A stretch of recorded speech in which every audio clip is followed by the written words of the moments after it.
ఈరోజు వీడియోలోకొచ్చి కరారో India limited అయిన main board IPO అనమాట. కంపెనీ అనాలిసిస్ చూసి లేటెస్ట్ గ్రే మార్కెట్ పర్ఫార్మెన్స్ చూసి అప్లై చేయాలా లేదా చూద్దాం.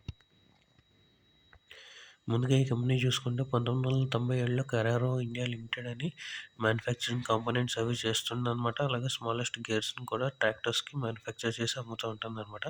అలాగే ఈ కంపెనీ డిజైన్ చేస్తుంది, మ్యానుఫ్యాక్చర్ చేస్తుంది, అలాగే సేల్స్ కూడా చేస్తూ ఉంటుందన్నమాట. Transmission system, axle transmission and drives ఇవన్నీ తయారు చేస్తూ ఉంటుంది అగ్రికల్చర్, కన్స్ట్రక్షన్ ఎక్విప్మెంట్స్కి. అలాగే ఇందులో వైడ్ రేంజ్గా మనం చూసుకుంటే అన్ని సెక్టర్స్కి ఆటోమోటివ్ కానీ, ట్రక్ అగ్రికల్చర్ కానీ, కన్స్ట్రక్షన్ వెహికల్స్ కానీ తయారు చేస్తూ ఉంటుందన్నమాట. ఈ కంపెనీ యొక్క ప్రొడక్ట్స్ చూసుకుంటే అగ్రికల్చరల్ ట్రాక్టర్ కానీ, కన్స్ట్రక్షన్ వెహికల్ కానీ, అలాగే మిగిలిన వెహికల్స్ కూడా తయారు చేస్తూ ఉంటుంది. ఇందులో ముందుగా అగ్రికల్చరల్ ట్రాక్టర్లో చూసుకుంటే మనకు మ్యానుఫ్యాక్చర్ యాక్సిల్స్ అని ట్రాన్స్మిషన్ సిస్టమ్ అగ్రికల్చర్ ట్రాక్టర్స్కి టెక్నికల్ స్పెసిఫికేషన్ గాను, అలాగే మెకానికల్ గాను, స్ట్రక్చరల్ డిజైన్ కూడా చేస్తూ ఉంటుందన్నమాట. అలాగే కన్స్ట్రక్షన్ వెహికల్స్కి వచ్చి మ్యానుఫ్యాక్చర్ గేర్స్ కానీ, transmission system, back whole loaders కానీ, కంపాక్ట్ వీల్ లోడర్ కానీ, టెక్ హోల్డర్స్ కానీ, క్రేన్స్ కానీ, ఫోర్క్ లిఫ్టర్స్ కానీ, అలాగే ఏరియల్ వర్కింగ్ ప్లాట్ఫామ్స్ ఇవన్నీ తయారు చేస్తూ ఉంటుందన్నమాట. అలాగే అదర్ మ్యానుఫ్యాక్చర్ వెహికల్స్కి వస్తుంటే మనకి యాక్సిల్స్ కానీ, ట్రాన్స్మిషన్ కానీ, అగ్రికల్చరల్ కన్స్ట్రక్షన్ ఎక్విప్మెంట్స్కి అడిషనల్గా products, gears, shafts, rigging gears ఇవన్నీ తయారు చేసి అమ్ముతూ ఉంటుందన్నమాట ఆటోమోటివ్ వెహికల్స్కి. అలాగే ఈ కంపెనీకి వచ్చి 2 ప్లాంట్స్ ఉన్నాయన్నమాట. మ్యానుఫ్యాక్చరింగ్ ప్లాంట్స్ పూణే, మహారాష్ట్రలో. అలాగే కంపెనీ వచ్చి డెవలప్డ్ అయిన ఎక్స్‌పోర్టివ్ అయిన అగ్రికల్చరల్ ట్రాక్టర్ కన్స్ట్రక్షన్ వెహికల్స్‌లో ఇండియాలోనే 220 సప్లయర్స్ ఉన్నారు అక్రాస్ ఇండియా స్టేట్స్‌లో. అలాగే 58 సప్లయర్స్ ఇంటర్నేషనల్‌గా కూడా ఉన్నారనమాట. అలాగే కంపెనీ యొక్క క్లయింట్స్ చూసుకుంటే మనం ఇండియాలో మహీంద్రా ట్రాక్టర్స్ అని, టాటా మోటార్స్ అని, జాన్ డీర్స్ అని, ఎస్కార్ట్ కుబాటా అని, ఏఎస్ అని ఇలా చాలా క్లయింట్స్ కూడా ఉన్నారు. అలాగే రెవెన్యూ పరంగా మనం చూసుకుంటే 49% అగ్రికల్చరల్ ఎక్విప్మెంట్స్ ద్వారా వస్తే 38% వచ్చి మనకి కన్స్ట్రక్షన్ ఎక్విప్మెంట్స్ ద్వారా రెవెన్యూ వస్తుంది. అలాగే 12.2% వచ్చి అదర్స్ ద్వారా రెవెన్యూ వస్తుందన్నమాట. ఇండియాలోనే మనం చూసుకుంటే 62.5% వస్తే 33.8% యూరోప్ కంట్రీస్ నుంచి వస్తుంది రెవెన్యూ. అలాగే 3.1 అమెరికన్ కంట్రీస్ నుంచి రెవెన్యూ వస్తాయి. అలాగే 0.66 అదర్ ఏషియా నుంచి రెవెన్యూ వస్తుందన్నమాట ఈ కంపెనీస్‌కి.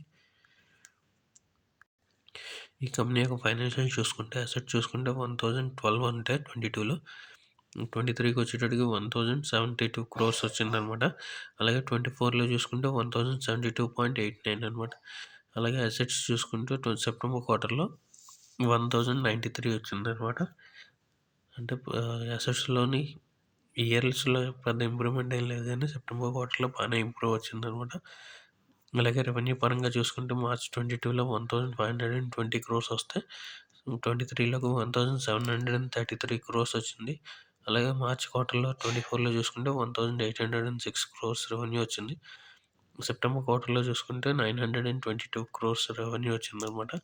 అలాగే ప్రాఫిట్ ఆఫ్టర్ ట్యాక్స్ చూసుకుంటే 22లో 22 క్రోర్స్ ఉంటే 23లో 48 క్రోర్స్ అయిందనమాట. 24లో 62 క్రోర్స్ వచ్చింది.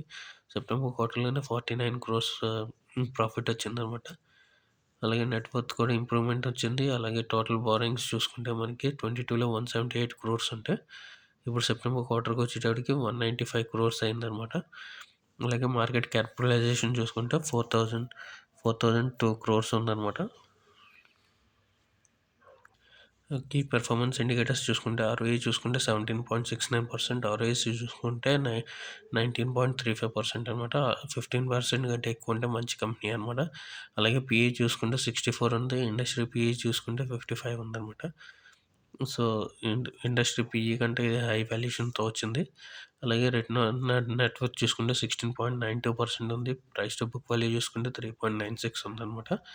అలాగే అప్పు చూసుకుంటే 0.58 అనమాట.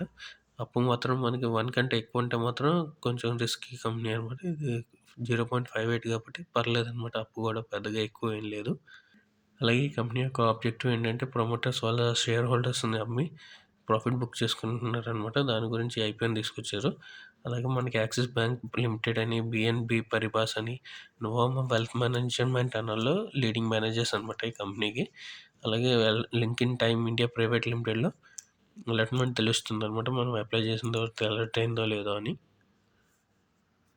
అలాగే ఈ కంపెనీ యొక్క పియర్స్ చూసుకుంటే మనకి కరారు కంపెనీ కాంపిటీటర్స్ చూసుకుంటే ఎస్కాట్ కుబాటా, సెఫ్లర్ ఇండియా అని, సోనా బిఎల్డబ్ల్యూ అని, Ramakrishna forgings, happy forgings, AC అని పియర్ కాంపిటీటర్స్ కింద ఉన్నారు.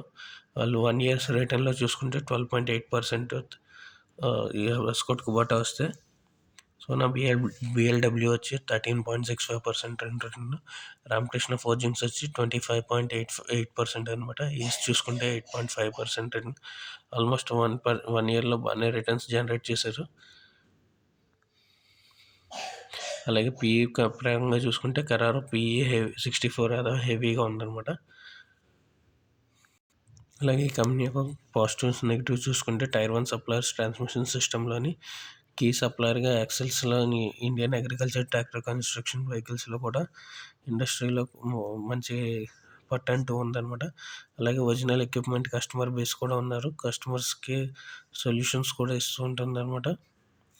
అలాగే లాంగ్ రిలేషన్షిప్ కూడా ఉంది. Local and international supplier base కూడా ఉందన్నమాట. స్ట్రాంగ్ ఆర్&డి క్యాపబిలిటీస్ కూడా ఉంది. అలాగే టెక్నాలజీగా అడ్వాన్స్డ్ మ్యానుఫ్యాక్చరింగ్ ప్లాన్స్ కూడా ఉన్నాయన్నమాట ఈ కంపెనీకి. ఇవన్నీ ప్లస్ పాయింట్స్ ఉన్నాయి. నెగిటివ్ ఏంటంటే ఫుల్లీ ఆఫర్ ఫర్ సేల్ అనమాట. అదొకటి కొంచెం నెగిటివ్ పాయింట్. అలాగే పీఈ కూడా హైగా ఉంది.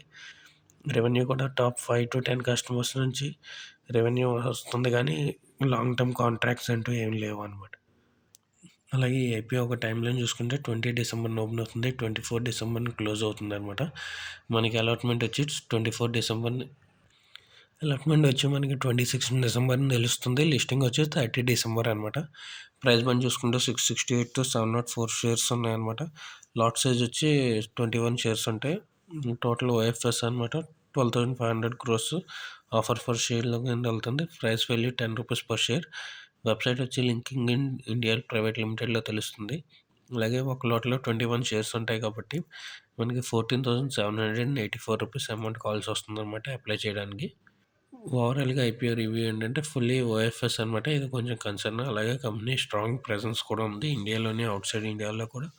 అలాగే వాల్యుయేషన్స్ కూడా, ప్రైస్ బ్యాండ్ కూడా హైగానే తీసుకొచ్చారనమాట. ఫైనాన్షియల్స్ ఇంప్రూవ్ అవుతూనే ఉంది. పియర్స్ కూడా మంచి రిటర్న్స్ కూడా జనరేట్ చేశారు. కాకపోతే గ్రే మార్కెట్ ప్రీమియం ఇప్పుడు ప్రస్తుతానికి జీరోలో ఉందనమాట. సో, డే 1, డే 2లో ఏమైనా గ్రే మార్కెట్ ప్రీమియంలో కానీ ఇంప్రూవ్‌మెంట్ ఉంటే, అలాగే యాంకర్స్ లిస్ట్‌ని బట్టి దాన్ని బట్టి మనం అప్లై చేసుకుంటే లిస్టింగ్స్‌కి మంచి లిస్టింగ్ వచ్చే ఛాన్సెస్ ఉన్నాయన్నమాట. మనం అనుకున్నట్టుగానే 30-35% గ్రే మార్కెట్ ప్రీమియం ఉంటేనే కానీ మనం అప్లై చేయము కాబట్టి ప్రస్తుతం జీరోలో ఉంది. సో, ఆ రేంజ్‌కి వచ్చిన తర్వాత మనం అప్లై చేస్తే మంచి లిస్టింగ్స్ వచ్చే ఛాన్సెస్ ఉన్నాయి. లేదంటే అవాయిడ్ చేయొచ్చన్నమాట. Thank you for watching.